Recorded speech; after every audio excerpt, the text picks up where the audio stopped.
Cumprimentamos a todos os irmãos presentes, pedindo a Jesus que traga ao nosso coração o seu carinho, a sua paz e a sua luz. Júlio César, no primeiro século que antecedeu a vinda do Cristo para a Terra, promoveu uma campanha bélica de conquista numa região localizada ao norte da Itália, que era chamada de Gália, correspondendo à atual França. E nesta campanha ele submeteu e dominou o povo que habitava essa região, os gauleses. E mais tarde, já no crepúsculo da sua vida, ele redigiu um texto que chegou até nós com o título de De Bello Gallico, a Guerra Gálica, na qual ele narrava minuciosamente todos os passos das suas campanhas militares, que o consagraram como um dos maiores estrategistas militares da história. E um dos capítulos deste livro é bastante interessante, porque em poucas palavras, ele sintetiza as crenças e concepções culturais que animavam o espírito deste povo. Era um povo muito ligado à natureza e aberto à realidade espiritual. Tinha um conhecimento da imortalidade do ser, conheciam igualmente a doutrina das vidas sucessivas ou reencarnação, comunicavam-se com os espíritos dos antepassados, com os seus protetores espirituais e mantinham na memória dos anciãos todo o conhecimento que ia passando de geração em geração, inclusive o conhecimento dessa espiritualidade que caracterizava, que era a marca registrada desse povo. Os seus sacerdotes chamavam-se druidas e eram os responsáveis por manter acesa a chama da fé e viva essas crenças no espírito deste povo. Um destes sacerdotes, que viveu justamente nessa época em que Júlio César dominou essa região, chamava-se Allan Kardec, que viria cerca de 1900 anos depois a encarnar na Terra com uma missão bem específica de trazer ao mundo uma nova doutrina na condição de codificador, que consagraria os mesmos princípios defendidos e abraçados pelos antigos gauleses. Ele reencarna justamente na terra que no passado havia sido a Gália, na França, com o nome de Hippolyte Léon Denisard Rivaio, e vem a se tornar, mais tarde, quando se interessa pelas manifestações do mundo espiritual, o arauto de um conjunto de ideias novas que haveria e ainda há de revolucionar o mundo, revolucionando a vida de cada pessoa.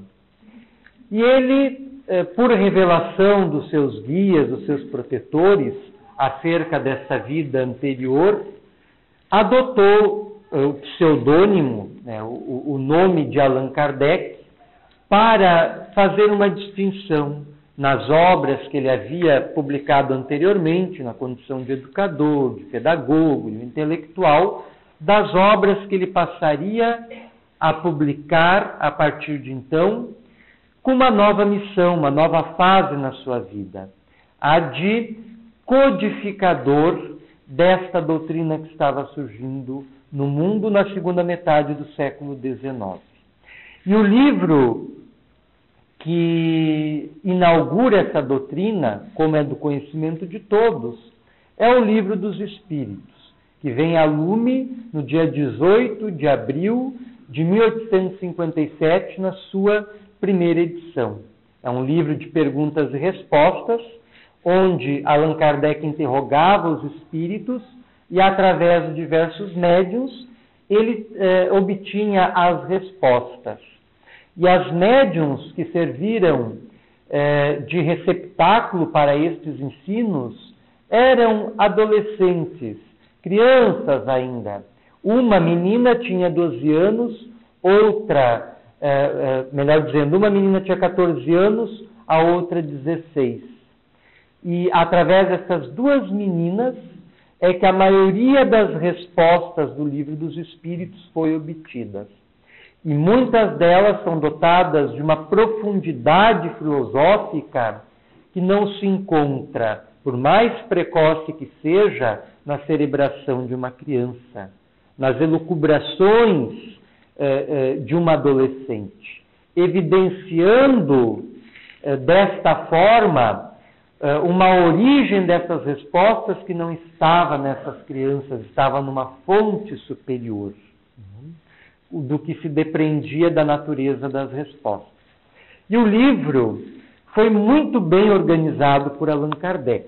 O principal mérito dele é na sistematização desses ensinos dentro do livro, que sintetizam de forma muito brilhante os princípios da doutrina espírita, que eram os mesmos dos antigos gauleses: o ser espiritual, a imortalidade, a reencarnação, a comunicabilidade com o mundo espiritual, essa proteção que nós recebemos do mundo dos espíritos, bem como, muitas vezes, essa influência negativa que dele a gente recebe, através dos processos e dos mecanismos da obsessão, de influências negativas que pesam sobre as nossas vidas.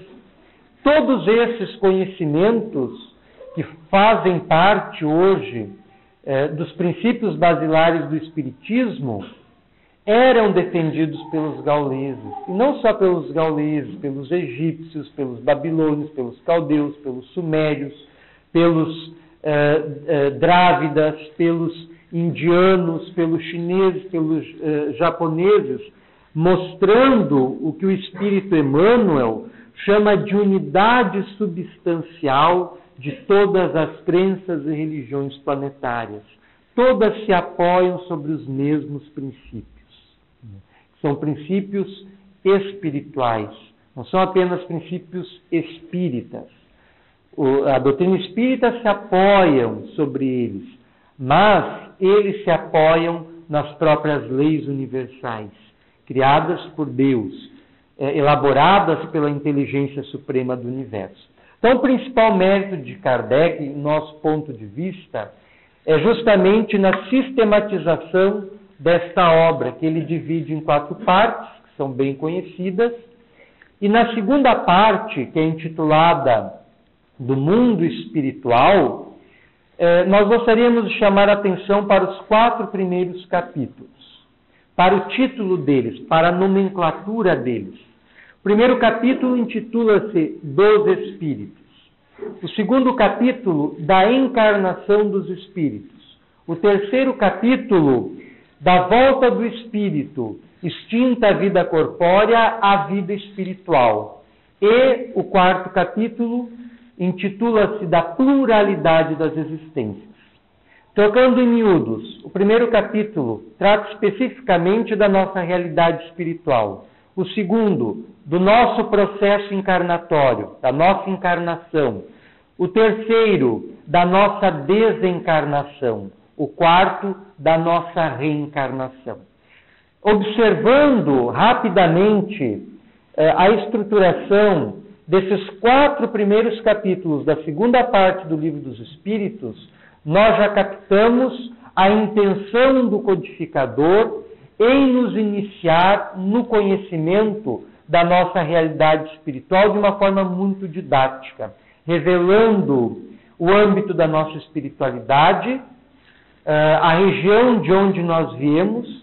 Nós viemos do mundo espiritual, nós viemos de um campo espiritual, permanecemos durante um tempo breve para alguns, mais longo para outros no corpo físico, e depois voltamos para o mundo espiritual, voltamos para o campo espiritual de onde viemos, pelo processo da desencarnação. Permanecemos lá durante um período que varia de indivíduo para indivíduo, de consciência para consciência, dependendo das necessidades que a mesma apresenta, e retornamos, se assim tivermos necessidade, retornamos para esse plano limitado, para essa realidade circunscrita em que todos nos encontramos, a fim de obtermos as experiências que precisamos. E é justamente nessa segunda parte do Livro dos Espíritos que é uma questão muito interessante, também bastante conhecida, que é a de número 132, na qual Allan Kardec pergunta qual é o objetivo da encarnação. E é uma resposta bem longa, mas que pode ser sintetizada na palavra melhoramento, desenvolvimento, educação. Então, o objetivo das nossas vidas é o desenvolvimento do nosso ser. Nós estamos na Terra para atender a esta finalidade.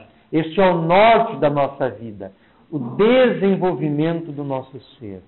A nossa educação. A palavra educação muitas vezes é mal compreendida, porque quando falamos de educação, geralmente associamos a escola, associamos as academias, associamos as universidades, e a palavra educação necessariamente não está relacionada a ela, porque é um processo que se dá de dentro para fora.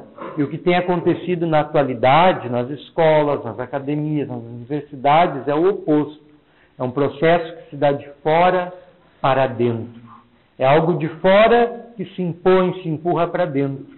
Mas a educação não é isso. A educação é tirar de dentro para fora. É desenvolver o que já está dentro do ser. Né? Em estado de potência, em estado germinal, em estado de semente. Então, segundo a revelação que os Espíritos nos trazem, nós estamos na Terra para atender a esta finalidade.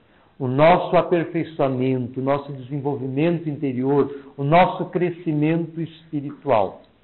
E nisso, o Espírito Joana de Ângeles, no livro Vida, Desafios e Soluções, no capítulo que versa dos aspectos da vida, que serviu de inspiração para a nossa locução nessa noite, faz algumas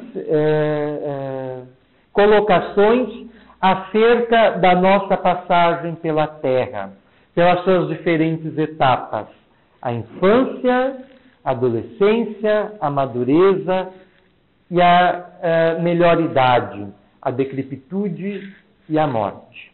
Então nós passamos por todo um processo em que nós nos encontramos enquanto espíritos na espiritualidade, até o momento em que sentimos necessidade de retornar para o planeta Terra. Planejamos a nossa vinda para cá, a estruturamos, traçamos as suas linhas gerais, escolhendo inclusive os nossos genitores, os nossos pais, as nossas mães, encarnamos, passamos por um processo dentro do útero materno de acomodação aos fluidos materiais, em que o nosso espírito, através do seu corpo espiritual, passa por toda uma modificação energética, a fim de se conectar à célula-ovo, formada pelo espermatozoide e pelo óvulo, no útero materno, e a partir daí iniciar um processo de desenvolvimento, que dura até ele completar-se, por atingir o ponto que é necessário, dura até ele completar-se, quando o ser sente necessidade de romper com os limites aos quais ele está acomodado e nascer para uma nova realidade, despertar para uma nova realidade.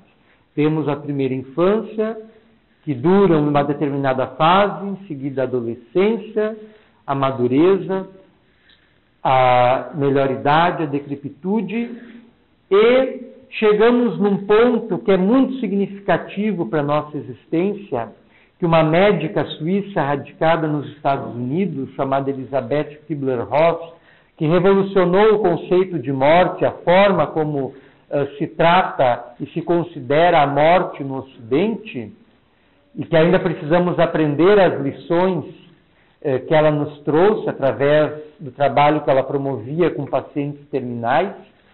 E ela publicou um livro muito interessante intitulado Morte, Estágio Final da Evolução.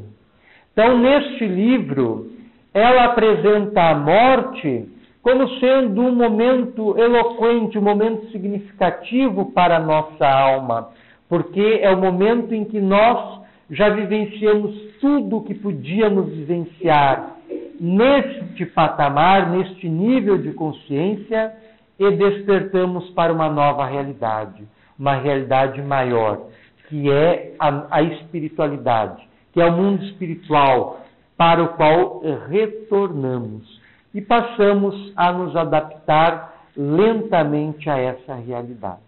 Então, o que Joana de Ângeles coloca é que é indispensável que cada um de nós se aproveite das experiências de cada uma dessas etapas a fim de desenvolvermos os potenciais que encontram-se em nosso íntimo. As sementes que Deus depositou em nossa alma ao criar-nos na simplicidade e ignorância, para que com os nossos esforços evoluíssemos e conquistássemos a sabedoria, o conhecimento, a luz, o amor que nós precisamos conquistar. E nesse sentido, é muito importante a valorização de cada momento da nossa vida a fim de evoluirmos, a fim de avançarmos. Porque nós, muitas vezes, ficamos presos ao nosso passado, presos a remorsos, presos à culpa, presos a momentos que se deram de um jeito em função de termos agido de uma determinada maneira e que, se tivéssemos agido de outra forma, teria sido provavelmente diferente. E ficamos no e se. E se eu tivesse feito assim, se eu tivesse feito assado, e nos aprisionamos no passado. Ou então, ficamos presos a um futuro que é incerto e nos enchemos de ansiedades. E ficamos nervosos com o dia de amanhã, e ficamos nervosos com o que acontecerá no futuro, e por aí vai. Esquecemos os ensinamentos do Cristo que dizia: a cada dia basta o seu cuidado. E este ensinamento também está presente em outras doutrinas religiosas, como no budismo, que apresenta como o momento mais importante da nossa vida o agora. Não é nem o hoje, é o agora. Para nós, de certa forma, só existe o agora. E nós temos que aprender a lidar com essa categoria de tempo. Porque nós acabamos nos aprisionando ao passado, que está presente, de certa forma, no agora, em função das nossas preocupações, ou de um futuro que ainda não se concretizou e pelo qual nós ansiamos. Então precisamos nos libertar tanto do passado quanto da ansiedade gerada pelas preocupações futuras e nos colocarmos numa posição mental no aqui e agora, no presente, solucionando os dramas da nossa alma, os conflitos do nosso espírito, as dificuldades que nos surgem no caminho, à medida que elas se apresentarem, gerenciando-as da melhor forma que conseguirmos, utilizando o nosso potencial interior para isso. Joana de Ângeles destaca neste capítulo, Aspectos da Vida, que muitas pessoas despertam para as realidades superiores da vida, inclinadas pelos seus ideais, inclinadas para uma tarefa edificante, para um trabalho nobre, para leituras enriquecedoras, mas que outras permanecem no mesmismo, permanecem estacionárias e é inevitável o concurso da dor. Como dizia a mensagem que foi lida no momento que antecedeu a abertura dos trabalhos, de que muitas vezes a dor chega como convite à mudança, como convite à mudança de percepção da vida, como convite para a mudança de padrões interiores, como convite para dinamizarmos a nossa existência, que está estagnada, está parada. E a vida precisa ser um movimento, porque a vida reflete os estados da nossa mente, e a nossa mente não está parada, está em movimento incessante. Durante um dia nós produzimos mais de 60 mil pensamentos, e muitas vezes nós não temos nem controle sobre isso, porque a nossa mente produz pensamentos contínuos, para usar uma expressão do espírito André Luiz. Ela emite energia incessantemente, que tem origem no centro do nosso ser, do nosso espírito, e irradiam-se em nosso entorno, e formam os nossos estados psíquicos, que por sua vez formam a realidade da nossa vida. Então nós precisamos encarar, conforme esclarece Joana de Ângeles, conforme foi lido na mensagem anteriormente, que a dor vem exercer um papel que nós não assumimos quando livres para assumi-lo, que é de despertar para a realidade transcendental da nossa existência. Conforme passamos por essas diferentes etapas da vida, nós sofremos do que podemos chamar de síndrome do caramujo, né? Voltados completamente para a Terra, para a nossa realidade restrita, e esquecidos de toda a realidade maior que existe além de nós, além do nosso eu, além do nosso ego. E nós precisamos romper essa concha do caramujo e nos abrirmos para esta realidade soberana, que é essa nossa realidade espiritual, que é a realidade da nossa alma, que é a realidade do nosso espírito.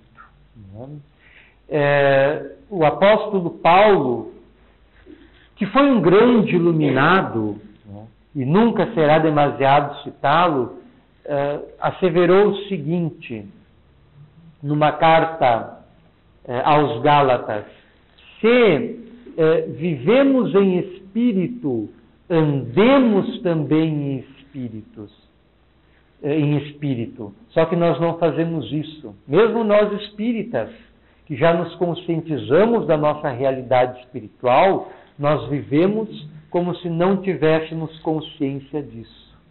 O que tem tornado, é forçoso reconhecer, muitas vezes de pouco valor os conhecimentos que nós temos, porque nós não conseguimos aplicá-lo no dia a dia.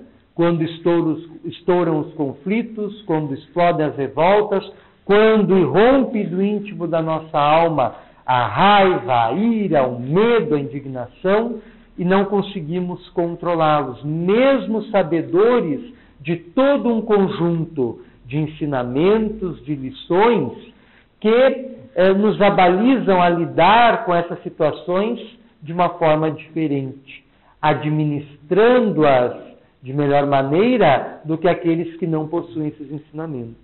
Então nós precisamos assimilar e procurar trazer para o nosso dia a dia essa recomendação paulina.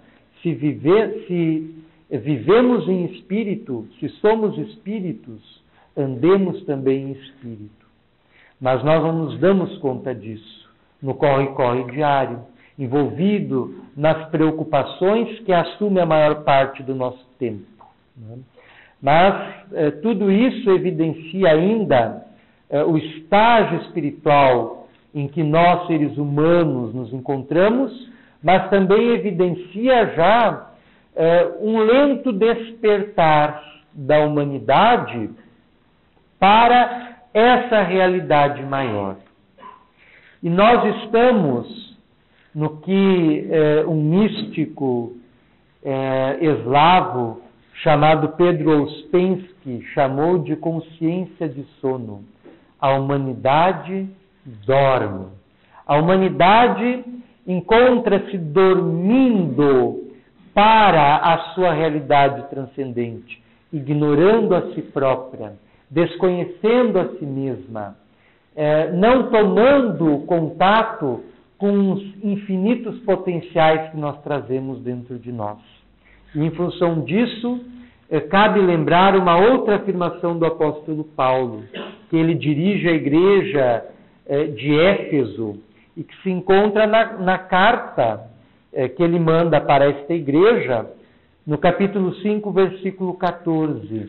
Desperta, ó tu que dormes, e levanta-te entre os mortos, e o Cristo te esclarecerá, e o Cristo te iluminará. Desperta, ó tu que dormes. Então, a humanidade, de uma forma geral, encontra-se num estado de sonambulismo, num estado de sono, ignorante da sua origem, ignorante do objetivo da sua vida na Terra, ignorante da sua destinação.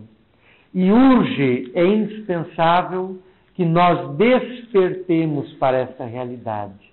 E esse chamado do apóstolo Paulo não é novo. Ele possui mais de 2 milênios e é atualíssimo, né? E o Espiritismo, que está entre nós há 151 anos, a partir da publicação do Livro dos Espíritos, da mesma forma, nos apresenta todo um roteiro iluminativo que nós não temos nos esforçado por seguir, mesmo travando contato com as suas fontes renovadoras, com seus ensinos que possuem um conteúdo altamente espiritualizante. O que o apóstolo Paulo falou, referindo-se aos judeus da sua época, que estavam mais atentos à letra da lei do que à sua interpretação, né? Estais mais atentos à letra que mata do que ao espírito que vivifica, vale também para nós, né? Que não temos atentado para o espírito que anima os ensinamentos que o Espiritismo nos traz e que nós precisamos dar vida no contexto do nosso dia a dia. Allan Kardec escreve no Livro dos Médiuns, que é uma obra que ele publicou logo depois do Livro dos Espíritos, em 1861, no item 350, que comunicar-se com os espíritos, ter conhecimento de todos os ensinos e revelações através dos processos mediúnicos, de nada adianta, de nada serve se o indivíduo não se torna melhor. E ele complementa: se o Espiritismo não torna melhor o homem, a sua utilidade é reduzida. Então, o principal objetivo da doutrina espírita é justamente este: é despertar o homem para a sua origem espiritual, para a sua presença espiritual no corpo, para a sua destinação espiritual, de modo que ele mude o seu comportamento, altere a sua consciência, a sua percepção da realidade e passe a viver a vida da melhor forma que consiga, pautado por estes ensinamentos que o Espiritismo traz e que se apoiam nos ensinamentos das religiões mais antigas, como do próprio Espiritismo, do cristianismo, que o Espiritismo vem dar continuidade, prosseguimento e desenvolvimento. Joana de Ângeles, preocupada com esse estado de sono em que a maioria das criaturas se encontram, ela elenca os inúmeros espíritos que despertaram para esta realidade soberana da vida, a sua realidade espiritual, e transformaram esse despertar em atitudes positivas que beneficiaram as pessoas que estavam no seu entorno, como Buda, como o próprio Cristo, como Moisés ao seu tempo, como Joana d'Arc, Francisco de Assis, como Albert Einstein, Leonardo da Vinci, Albert Einstein, inúmeros outros espíritos que estavam à frente do seu tempo, porque estavam despertos, estavam acordados para a sua realidade maior e se destacaram nos diferentes âmbitos a que se dedicaram, na ciência, no pensamento, na filosofia, na arte, na técnica, na religião, no amor, na santificação, porque eram espíritos que ao despertarem para a realidade maior da vida, se iluminaram e transformaram suas vidas em utilidades. Sigmund Freud, o pai da psicanálise, ao fazer a análise da personalidade e da biografia de Leonardo da Vinci, sem dúvida nenhuma um dos homens mais brilhantes que já passaram pela face da Terra, que se destacou em vários campos, como a arte, a pintura, a escultura, a engenharia, a arquitetura, desenho, etc., e que é o que o espírito Calderaro, no livro No Mundo Maior, psicografado por Chico Xavier, de autoria espiritual de André Luiz, o espírito Calderaro, que é o mentor espiritual que acompanha André Luiz, esclarece que há muitos seres humanos na face da Terra que possuem o córtex cerebral frontal mais desenvolvido, em função deles se encontrarem no que ele chamou de futuro da raça. Pessoas como estas que foram citadas localizam-se no futuro da raça, são o nosso amanhã, são o que nós seremos depois que despertarmos para a realidade superior da nossa existência.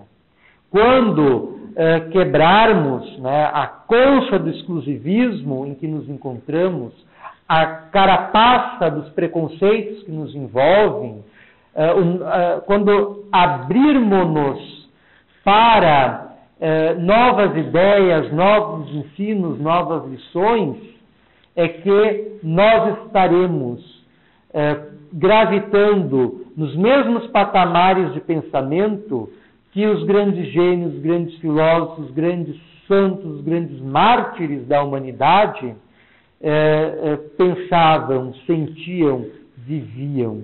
Jesus viveu a sua vida na Terra, mas com o seu pensamento, a sua consciência conectada a uma fonte superior, que ele revelou como sendo o Pai.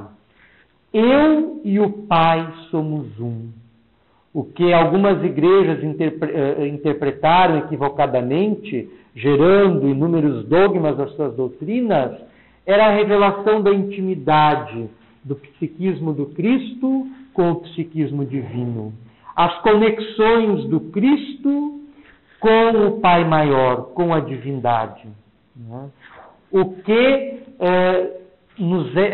se aguarda de nós também, a nossa ligação com Deus. Certa feita, perguntaram para Siddhartha Gautama, logo após tornar-se Buda, o iluminado, se ele havia encontrado Deus. E após meditar alguns instantes, ele respondeu que quando ele encontrou-se consigo mesmo, quando ele identificou as profundezas do seu eu, ele localizou ali a presença de Deus e passou a ser um com Deus, com o Pai. Como Jesus estava nessa constante ligação com o Criador. Então isso se aguarda de cada um de nós. é o que os mentores espirituais que nos cercam e nos orientam o destino esperam dos nossos esforços. Que consigamos vencer as dificuldades, vencer os preconceitos, vencer as nossas limitações e nos conectarmos com as fontes superiores da existência, que vêm de Deus, que vêm dos grandes espíritos que mantêm a nossa realidade através da força do pensamento na qual nos inserimos para desenvolvermos-nos dentro do ciclo consciencial que nos é característico, que nos é próprio. Então, todos estes seres, como dizíamos, Sigmund Freud, ao analisar o pensamento, a personalidade, a biografia de Leonardo da Vinci, escreveu o seguinte sobre ele: ele acordou cedo numa época em que todos dormiam. E é oportuno lembrar que Leonardo da Vinci, que viveu lá no século XVI, na passagem do século XV para o século XVI, fez protótipos dos nossos tanques de guerra, dos nossos escafandros, os trajes de mergulho, dos paraquedas, das asas deltas, do helicóptero e por aí vai. Isso 5 séculos antes dessas ideias serem concebidas novamente e serem postas em prática. O que mostra o potencial que nós trazemos dentro das nossas almas. O que mostra os poderes que se encerram em nosso espírito e que nós precisamos movimentar a serviço do nosso bem, do nosso desenvolvimento, do nosso aprimoramento. Às vezes nós estamos tão presos às nossas inquietações, dificuldades, problemas, que nós não conseguimos enxergar em nossa alma as faculdades, os talentos, as qualidades, os poderes que nós temos para solucioná-los. E caímos na dependência. Nos tornamos dependentes do receituário, nos tornamos dependentes do passe, nos tornamos dependentes da comunicação com os espíritos. Há pessoas que não dão um passo por si próprias na vida sem consultar os mentores espirituais. O que os mentores espirituais mais prezam é a independência e querem que nós aprendamos a subir até onde eles se encontram. E não como nós fazemos, forçar que eles venham até onde nós nos encontramos. É indispensável, portanto, o nosso despertar para a espiritualidade maior. Joana de Ângeles define estar desperto, estar acordado da seguinte forma: estar acordado é encontrar-se pleno, consciente da sua realidade interior e das infinitas possibilidades de crescimento que estão ao seu alcance. Então nós temos um potencial gigantesco em nossas almas. O Antigo Testamento assevera, e Cristo repete, que nós somos deuses e que podemos fazer tudo aquilo que Ele fez e muito mais. Há uma passagem do Evangelho de Marcos que é magnífica. Um pai desesperado veio ao encontro do Cristo, levando um filho que encontrava-se possesso, obsedado por um espírito que lhe provocava ataques epilépticos, convulsões terríveis, que o jogavam no chão e que eram de difícil controle. E este pai antes havia procurado os discípulos do Cristo, estes lhe impuseram as mãos, tentaram doutrinar o espírito que o obsedava, mas sem sucesso nenhum. E ele vai humildemente, no desespero da sua alma, do seu coração paterno, e pergunta para o Cristo: é possível devolver a saúde, o equilíbrio ao meu filho? E Jesus lhe redargue: se é possível, tudo é possível àquele que crê.